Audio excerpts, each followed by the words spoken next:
Imagine driving through your hometown, pulling up to your favorite family restaurant, and finding the doors locked forever.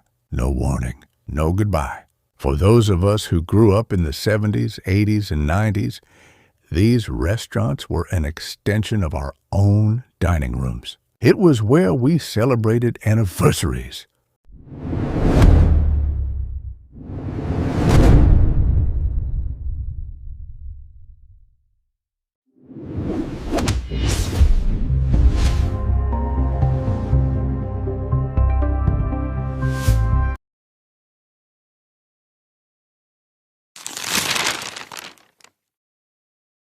A Denny's location so deeply understaffed that actual paying customers walked behind the counter and started cooking their own food. One employee in the entire building. Someone filmed it, posted it, and it went completely viral because it told the whole story in under 2 minutes without a single word of commentary needed. That footage is not an anomaly. It is a preview.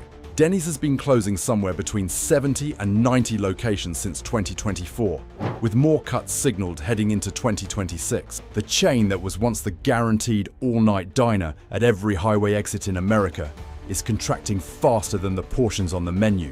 Denny's core customer, the working-class family, the road tripper, the person who wanted a real hot meal at a real table without spending $20, is now the demographic being squeezed hardest by inflation. When your customer base is the group with the least room to absorb price increases and your menu has not found a way to compete with fast food on value, you are in an impossible position.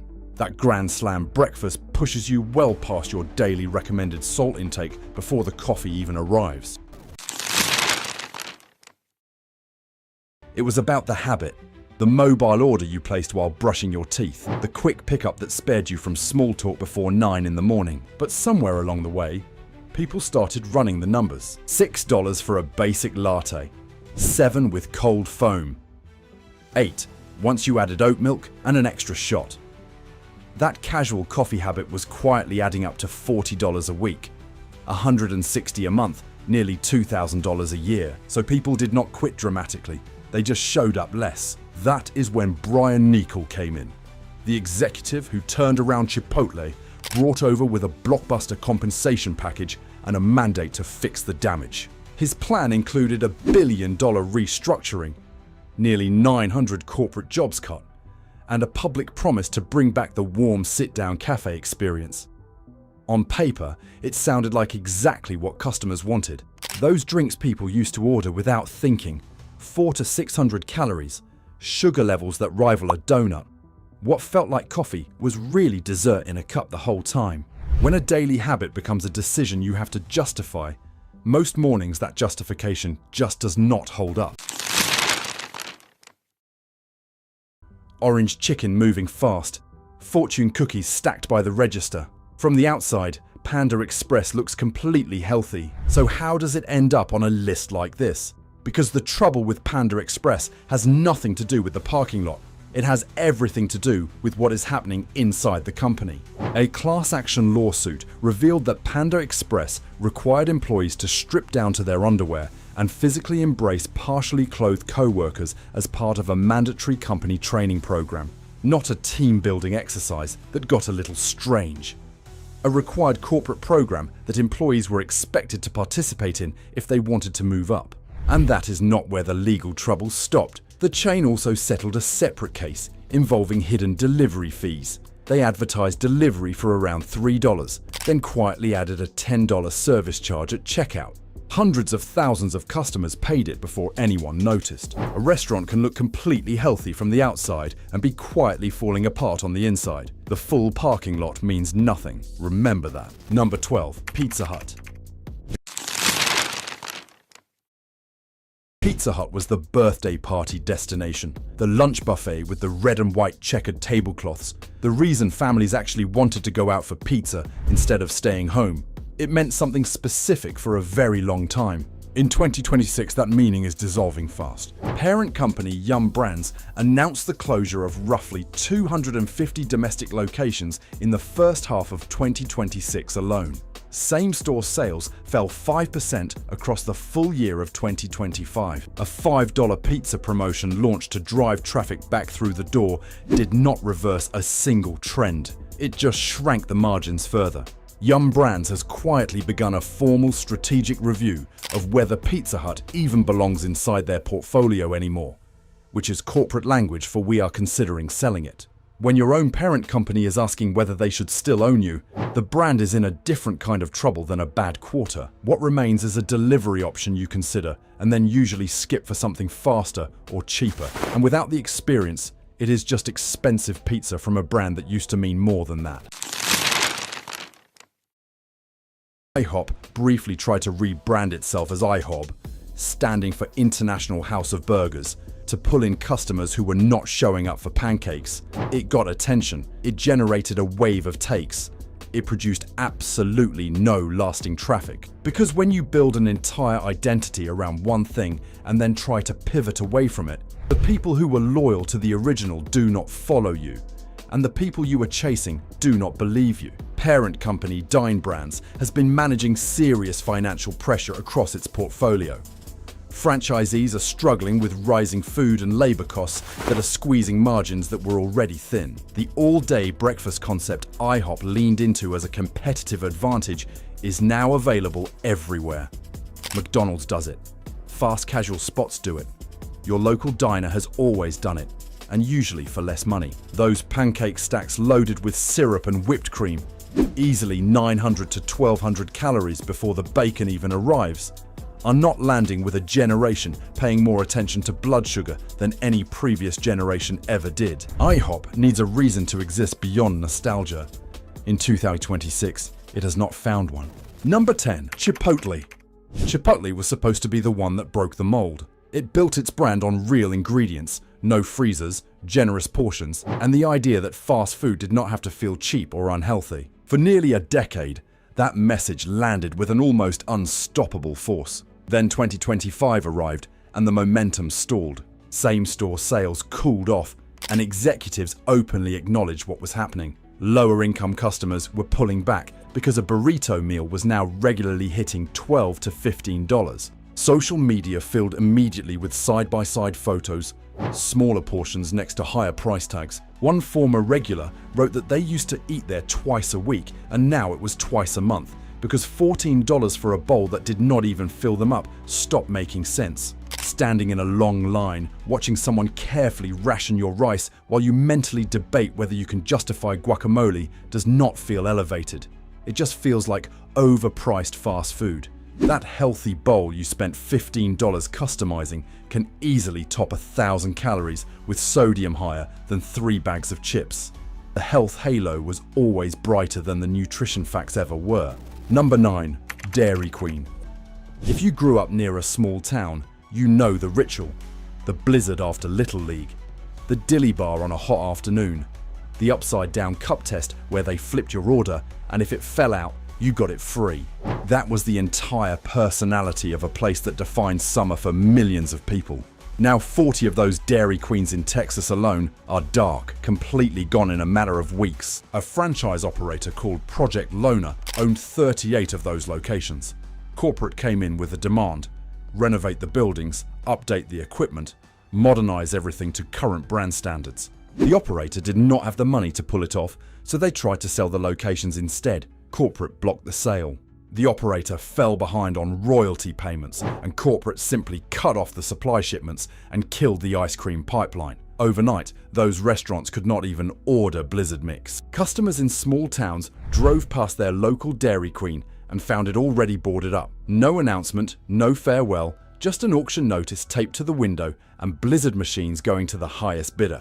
Warren Buffett's company, worth over $1 trillion, watched 40 franchise locations disappear across Texas without a single visible reaction because the spreadsheet told them to. That is a corporation letting a small town institution die because the numbers said it was easier. Number 8. On the Border. On the Border was the reliable Tex-Mex option in hundreds of strip malls and shopping centers across the country. Mesquite grilled fajitas, signature margaritas, endless chips and salsa. It was casual. It was comfortable, and for a long time, it was the answer when the group could not agree on where to go. In March 2025, OTB Holding filed for Chapter 11 bankruptcy and closed 40 locations in a single move, dropping the chain from over 100 restaurants to roughly 60 company-operated locations overnight. The chief restructuring officer described it in court filings as a rapid loss of liquidity that forced the company to put holds on vendor payments and rent almost immediately. The collapse was fast and public in a way these things rarely are. The reasons are the same ones killing every chain in this space. Customers pulled back on dining out as inflation made restaurant prices rise faster than grocery costs. On the Border had no digital strategy, no loyalty ecosystem, and no compelling reason for customers to choose it over a local taqueria or a stronger competitor in the same category. When all of that collided at once, there was nothing to absorb the impact. The On the Border that existed at its peak, with over 150 locations and a genuine hold on the casual Tex-Mex market, that version is not coming back. Number 7, Olive Garden. The breadsticks, the unlimited soup and salad, that wave of garlic butter that hit you at the door before you had even found your table. Olive Garden used to feel like your Italian grandmother's kitchen if your grandmother had a full bar and absolutely no limit on the Alfredo. For families in the 90s and 2000s, it was the place. Affordable Italian that felt like a real night out without requiring a financial plan. Parent company Darden Restaurants pulled in over $12 billion in revenue last year. Then they authorized a $1 billion stock buyback program, spent hundreds of millions buying back their own shares, then closed 22 restaurants, then raised menu prices, then shrank the portions. Their CFO stood in front of investors and talked about delivering 10 to 15% total shareholder return, as if that were the entire mission of the company. A former employee who worked there in the late 80s said that every location used to have a dedicated pasta chef and everything was made from scratch. People on Reddit are describing the current experience as a TV dinner with breadsticks and asking whether $45 for 2 people is a bad joke or a genuine insult.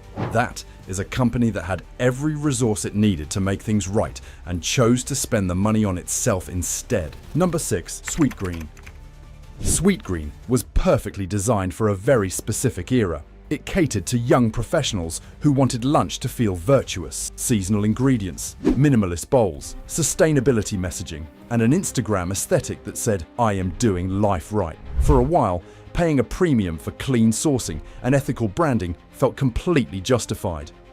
Then that moment passed. In a single quarter of 2025, same-store sales dropped close to 10%. The stock plunged because it became obvious that a business built on $18 salads does not hold up when its core customers are deciding whether lunch fits into the same budget as rent. People started posting receipts online and they were not subtle about it. $17, $19, $22 for a bowl with some greens, a bit of chicken, and a light drizzle of dressing.